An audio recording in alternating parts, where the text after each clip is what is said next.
Thanks for clicking! A London mortgage brokerage is facing fines of up to $110,000, with its principal broker facing a 1-year suspension. This according to a recent article on the London Free Press. Indeed, FSRA, Ontario's financial regulator, issued a proposal against London's Forest City Funding, alleging that the brokerage gave false or deceptive information when dealing in mortgages and acted in a manner that it ought to have known was facilitating dishonesty. And the revelation from the London Free Press will no doubt help to reinforce the view of Canadians, nearly half of which think that mortgage fraud is common. Everybody's doing it. And yeah, looking over this Free Press article, it's not going to come as a surprise to anyone that this type of behavior is occurring. So what I want to do today is go over what happened, why FSRA is issuing a proposal against this mortgage brokerage, go over why it's a problem, and then discuss why everyone, including brokers and borrowers, should care. As we'll see today, mortgage fraud is an ongoing problem in Canada, though the government is taking some steps at least to combat it. We'll obviously continue to track those steps on this channel. Click like and subscribe if you want to get those updates, but for now, let's get into this brokerage.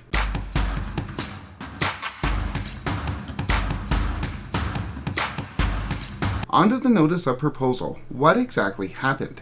As mentioned, FSRA is alleging that the brokerage in question contravened the Mortgage Brokerages, Lenders and Administrators Act by giving false or deceptive information and documents when dealing in mortgages, and by acting in circumstances where it ought to have known that by acting, it was being used by a borrower to facilitate dishonesty. So, according to the Act, mortgage brokers are prohibited from giving false information when dealing with mortgages, and we're not allowed to act if we know or ought to have known that the borrower is giving us false information. All you gotta do is not f*** up. So, what exactly happened?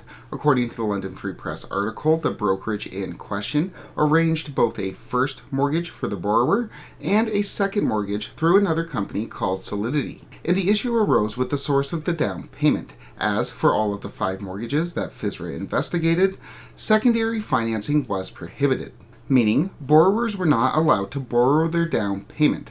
The down payment had to come from either A, a gift from a family member, or B, from their own funds, from their own savings. The down payment cannot be borrowed. This is fairly standard across all first mortgages where the down payment cannot be borrowed unless under very, very stringent terms and only certain programs, and even then the payments on that borrowed funds need to be incorporated into the debt ratios. So if I borrow $50,000 for a down payment, not only do I have to disclose that to the mortgage lender, or else it's fraud, I also have to incorporate the payments on that $50,000 into my debt ratios. At say 10% interest, that's an extra $400 that have to be incorporated, which may mean it might be difficult for me to qualify.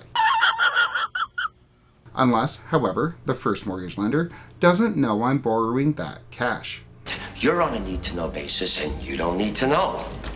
And this is what FSRA is alleging, that this mortgage brokerage helped to arrange both the first and the second mortgage, and didn't disclose to the first mortgage lender that the down payment was coming from borrowed funds, with the second mortgage ultimately being the source of that down payment. So how exactly did the mechanics work? In one instance, the mortgage agent lent the borrower's parents $80,000. That $80,000 was then gifted to that borrower, and then the brokerage submitted a gift letter on behalf of the parents to the first mortgage lender. Then, when the second mortgage closes, the borrower gets that $80,000, has that $80,000 second mortgage, gives that money to the parents, who then repays the mortgage agent. So, in summary, you need a house and you don't have the down payment, and neither do your parents.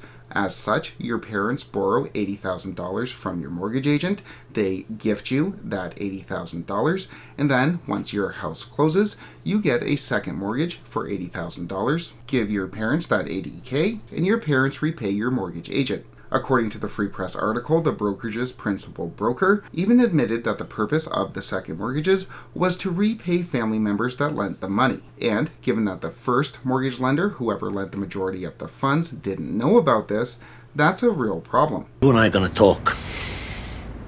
So, me, the mortgage agent, desperate and bad at my job, gets my commission for arranging that mortgage, and I also receive that $80,000 that I lent in the first place. You get a house, and everyone is happy, except for the bank, the regulator, and everyone else that's playing by the rules. Except that CMHC would call this misrepresenting the source of the down payment fraud. And FSRA calls it fraud too. And this type of fraud is a real problem for everyone, least of which is the mortgage brokerage in London, facing a $110,000 fine and a 1-year license suspension for its principal broker. First, it's bad for the banks, who are providing loans to people who really can't afford them, as there is an extra X amount of debt obligations per month that hasn't been disclosed on that first mortgage application. Oh, I forgot to tell you.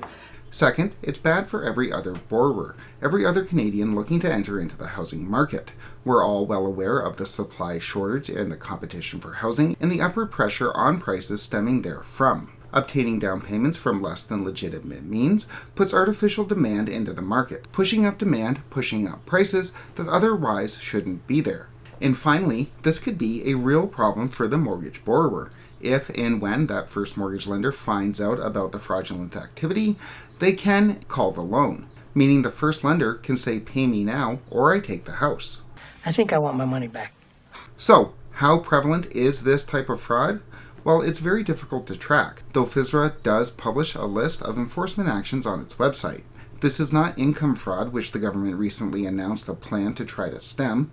It's not identity fraud, which Equifax is saying is becoming more and more prevalent. This is a very unsophisticated type of fraud, but one that is difficult to track. But it is likely to continue. As even Equifax recently noted, anytime you see financial stress or an economic downturn, inevitably, the motivation to commit fraud increases. And yeah, I don't think anyone in the industry that read the article, or even saw the headline, was surprised that this type of behavior is occurring. The real surprise was that someone got caught. But, as we've seen, people can and do get caught. And that's bad for the borrower, as the lender has every right to call the mortgage if it finds out fraud was on the application. If it finds out the source of down payment came from borrowed funds and those borrowed funds were not disclosed. I'm not sure what's going to happen to the borrowers on these files. FSRA isn't going to list it. FSRA isn't going to make it public. But I can't imagine that the banks are going to be overly pleased that they were lied to or that that lie was made public. So, FSRA is alleging mortgage fraud here in London. I'm sure it's not limited just to the London area, as we have seen other marketplace episodes showing mortgage fraud in other places like Brampton, Toronto, etc. It is a problem. It's going to continue to be a problem, unfortunately, unless the regulator cracks down much harder than it already has been, as these articles serve as a warning. But believe me, every mortgage broker knows full well not to do this. The mortgage brokers who wouldn't do it didn't need the warning. With that said, if the government comes out with any more concrete initiatives to combat mortgage fraud here in Canada, we'll obviously have an update out on those initiatives on this channel. Click like and subscribe if you want to get those updates, but for now, thanks so much for watching.